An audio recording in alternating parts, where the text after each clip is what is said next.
Je suis apprentie vlogueuse. Je vais vous parler lecture. C'est donc ça la vie d'Hannah Montana. Coucou, aujourd'hui on se retrouve pour une semaine ensemble. Une semaine où elle est un peu plus chargée que d'habitude, notamment le soir, parce que je me suis dit que ce serait un petit peu plus intéressant et distrayant de faire des choses le soir que de simplement rentrer fatiguée du taf et ne rien faire. Là ça y est, je suis prête, il est 8h30, donc je vais partir. Ça va me faire arriver, le temps de me garer je pense vers 9h. J'ai préparé mon petit matcha. Et puis, c'est parti, on se retrouve ce soir pour la première séance de sport de la semaine. Je sais déjà que ça va piquer, parce que je l'ai fait la semaine dernière et j'ai eu des courbatures pendant 3 jours. Voilà. J'ai pas filmé hier, mais j'ai bien été au sport. J'ai quand même pris une petite vidéo pour avoir une preuve. C'était intense, hein, comme la semaine dernière. Je m'attends à avoir des courbatures, même si là, franchement, je dois dire que ça va. Je sais qu'au fil de la journée, ça va être catastrophique. Et là, il faut que j'y aille. Il faut que j'aille à la gare pour prendre mon train.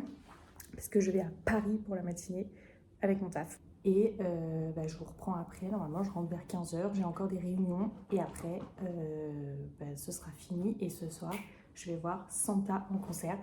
Voilà, je suis trop contente. J'ai vu avec ma mère. Je pense que ça va être trop bien.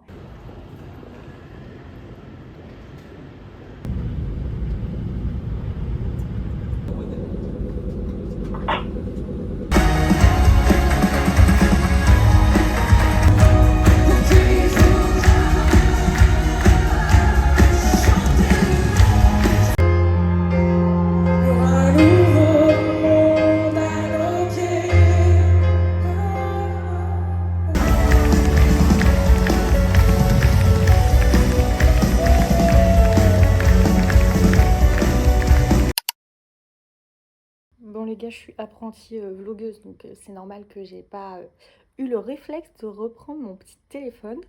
Mais ça s'est bien passé hier, ma petite journée.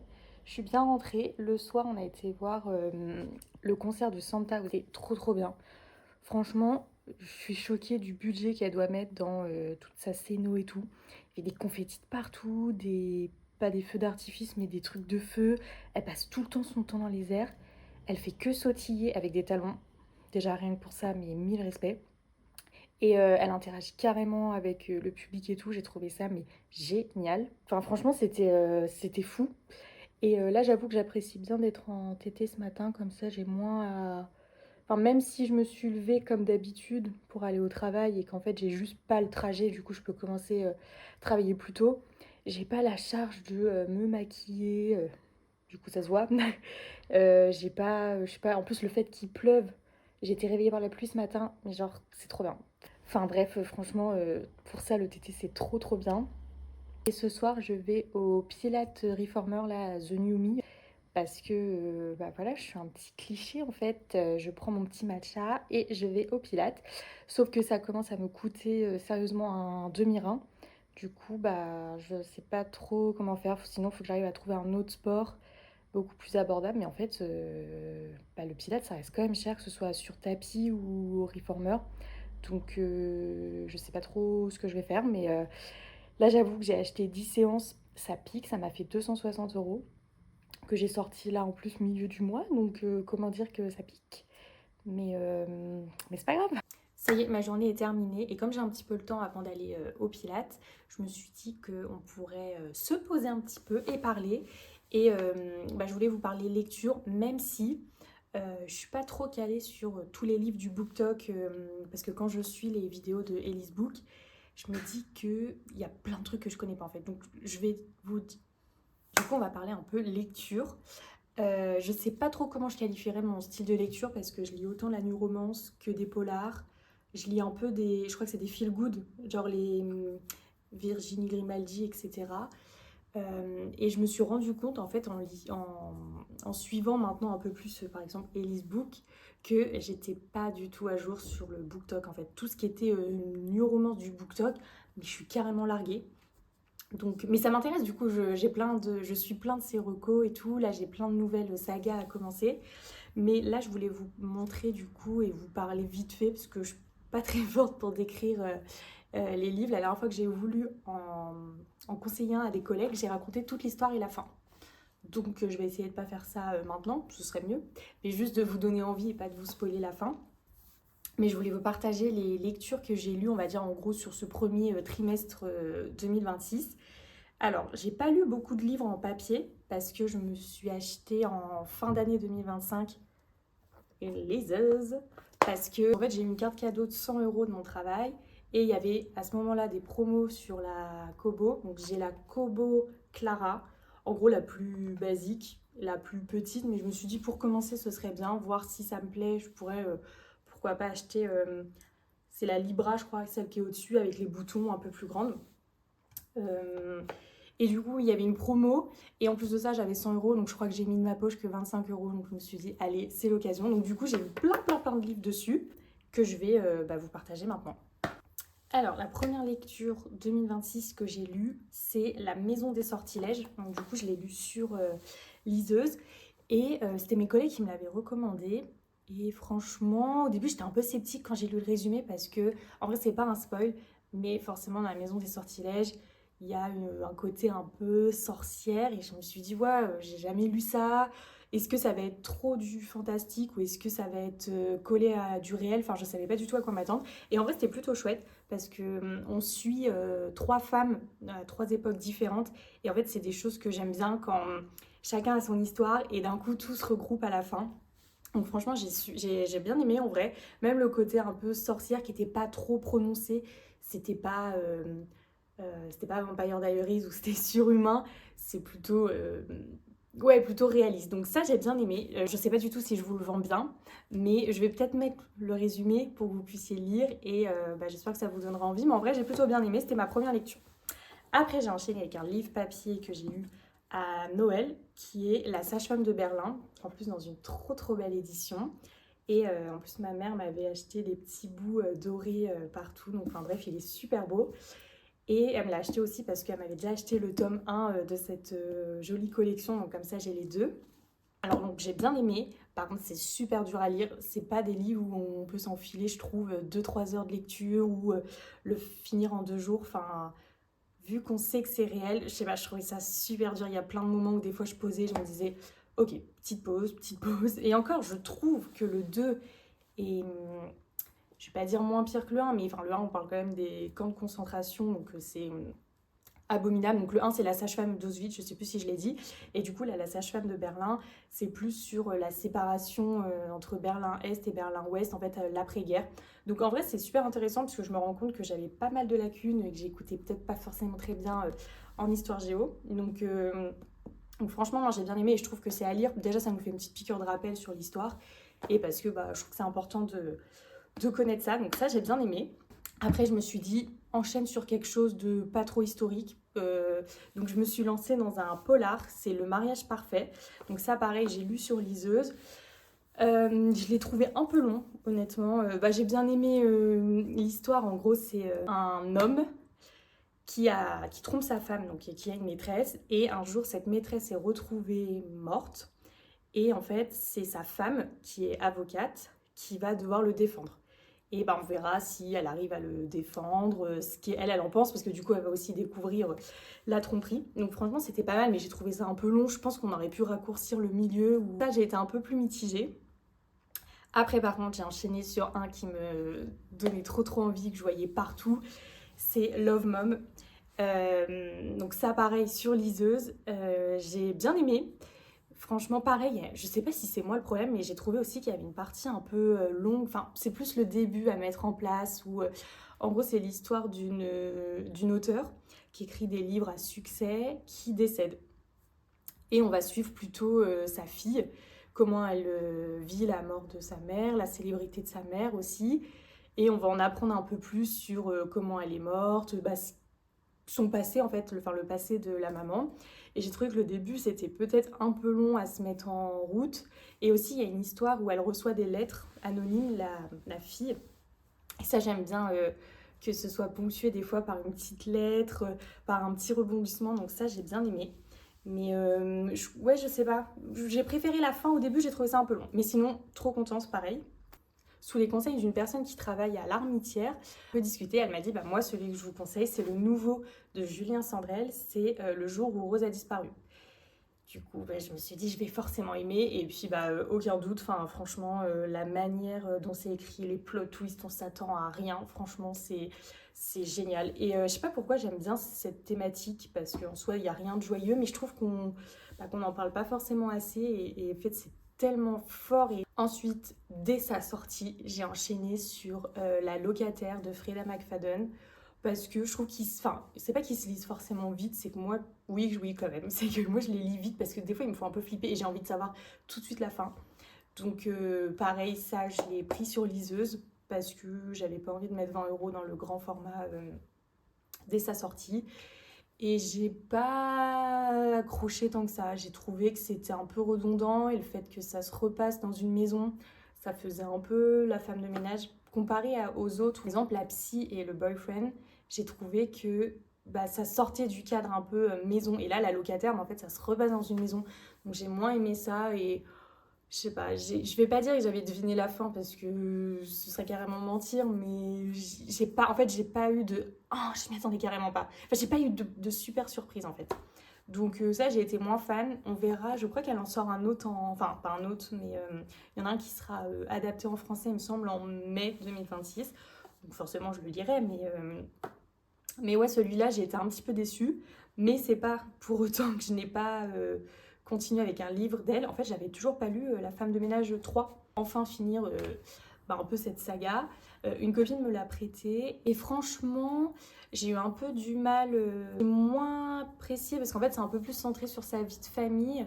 Et je trouve qu'on en apprend moins sur une autre famille, en fin de compte, que dans les tomes 1 et 2. Enfin, c'est un peu plus différent. Après, ça changeait et je pense que c'est bien que ça se termine. Il y a un truc avec un enfant que j'ai pas du tout aimé. Là, j'en ai fini pour Frida McFadden. Je pense pas lire la femme de ménage se marie. Franchement, j'en ai pas entendu un avis hyper positif. Donc, je vois pas forcément l'intérêt, même s'il est tout petit. Sauf si, oui, au pire, on peut me le prêter. Mais franchement, ça me tente pas. Donc, je sais pas si je vais me forcer, ça me tente pas. Sort des polars, je sais pas comment on appelle un petit roman en fait, c'est une évidence de Agnès Martin-Lugan. Alors au début j'accrochais pas, les 100 premières pages je trouvais ça long. En fait j'avais déjà lu en fin d'année 2025 ces deux livres, Les gens heureux lisent et boivent du café, et après il y avait un tome 2, j'ai plus le titre mais c'était la suite.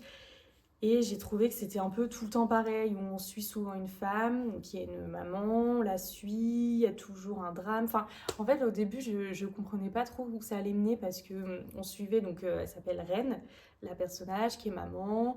On sent qu'il y a un sujet qu'elle cache à son fils, et puis elle déprime de voir son fils grandir. Et en fait, n'étant pas maman, ça me touchait pas forcément le début de l'histoire. Et je me suis même dit, oh, est-ce que je le continue? Parce que honnêtement, il fait plus de 400 pages dans mes souvenirs. Et j'étais à la page 100 et c'était long. Et en fait, à un moment, en fait, on a quand même envie de savoir ce qui se passe. Et j'en ai pleuré à la fin. Je sais pas si c'est parce que j'étais dans un mood un peu tristou, mais franchement, il m'a carrément touchée, j'en ai pleuré. Donc je me suis dit, bah comme quoi, faut continuer ses lectures. Donc celui-là était, ouais, il était pas mal.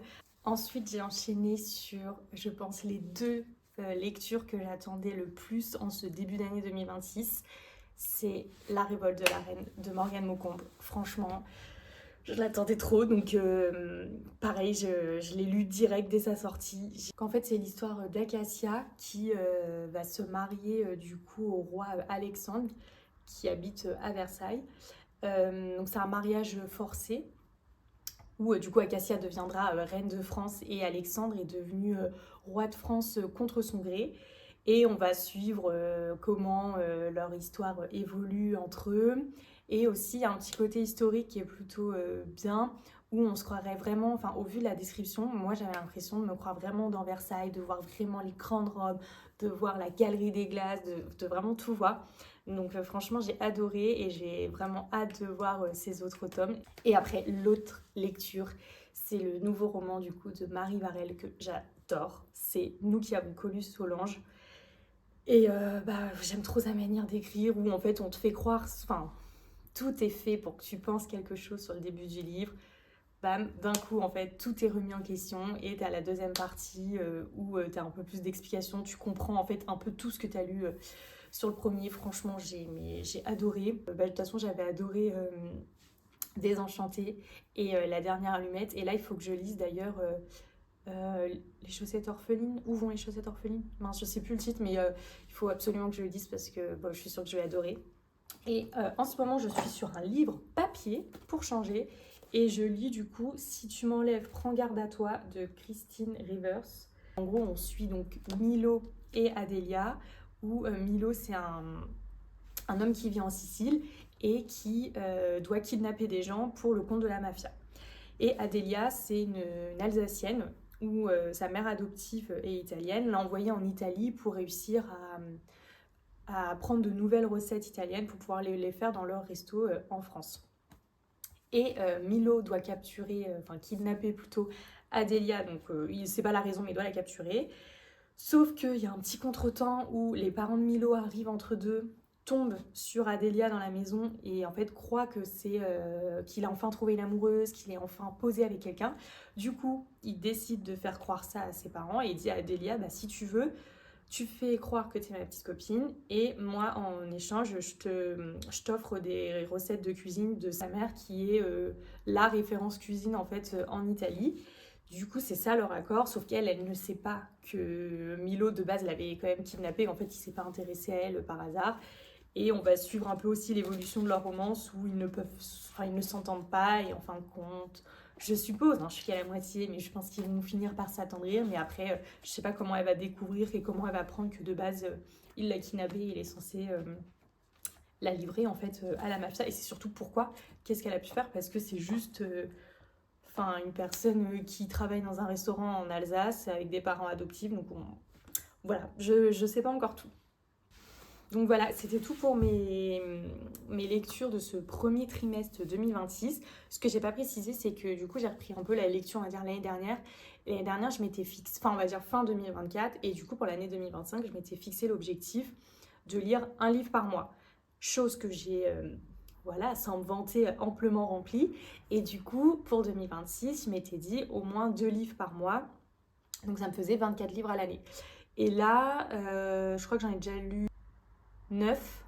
Je crois que j'en ai déjà lu 9. Du coup, ça me fait déjà plus de 2 par mois. Donc, entre guillemets, j'ai de l'avance. Mais je pense qu'avec les mois qui arrivent et le soleil, les vacances, c'est là où en fait je lis peut-être même encore plus. Donc, du coup, je suis plutôt contente parce qu'en fait, je lis sans me forcer. Au début, je m'étais juste mis cet objectif pour, je sais pas, l'avoir en tête. Et là, du coup, j'ai bien pris le coup de noter mes lectures. Par contre, j'ai pas encore pris l'habitude d'attribuer des notes. Ça, je suis trop nulle en fait. Et je pense que ma note sur le moment et ma note après, si je lis une autre lecture, peut varier. Donc j'avoue, sur ça, je suis pas encore très à l'aise sur les notes. Mais sinon, je suis trop contente. Et je vous partagerai au pire mes prochaines lectures. On pourra se faire des petits bilans trimestriels.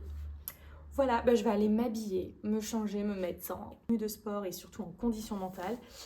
Et puis voilà, puis on se retrouve là-bas. Je peux vous cacher que c'est un petit peu dur ce matin, mais après je sais que ça va se mettre en route. En plus ce soir, faut que je sois en forme, ce soir on va avoir le spectacle de Paul Mirabel. Je suis genre trop heureuse. Ça fait combien de temps que j'ai mes places? Je les ai eues à mon anniversaire. Il y a quoi? Ça fait longtemps. Ça fait plus d'1 an je crois. Donc j'ai trop hâte. Déjà j'avais voulu aller voir son premier spectacle et j'avais raté. Donc j'avais pas forcément regardé tout de suite et du coup les places étaient parties super vite. Donc du coup là je suis trop contente. Donc là je viens d'appliquer mon petit acide hyaluronique de chez Aromazone. Et là j'ai eu cette crème là à Noël, c'est la crème 9 ingrédients de Typologie.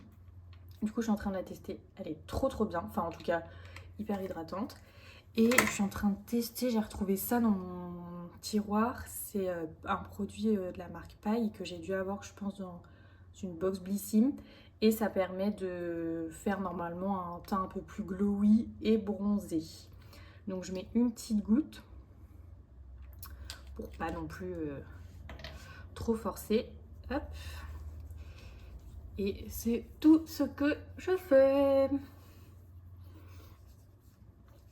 On va se mettre en route, je vais aller me maquiller, m'habiller. Et puis, ça coupe pas très bien. Et puis, il va être grand temps de partir. En fait, ce soleil des 8h30, ça y est, ça a changé mon humeur. Ça me rend de bien meilleure humeur. Et qu'est-ce que je veux dire, là je marche dans le métro et je me rends compte que ça pique un peu d'hier.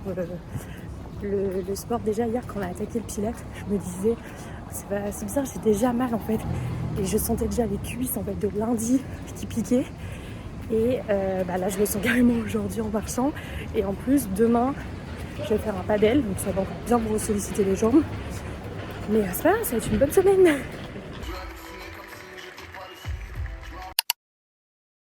Du coup, on est le lendemain, on est vendredi, là il est midi 15, donc je suis en TT, je vais aller me faire à manger.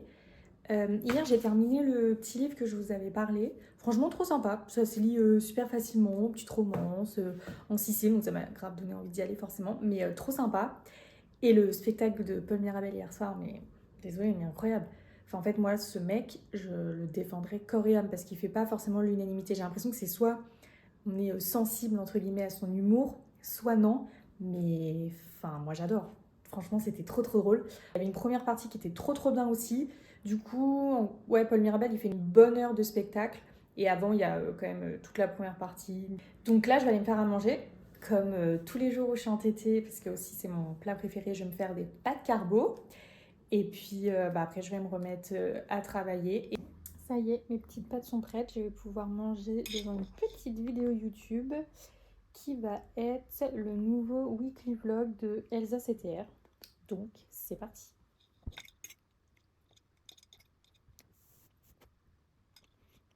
Ouh, c'est chaud.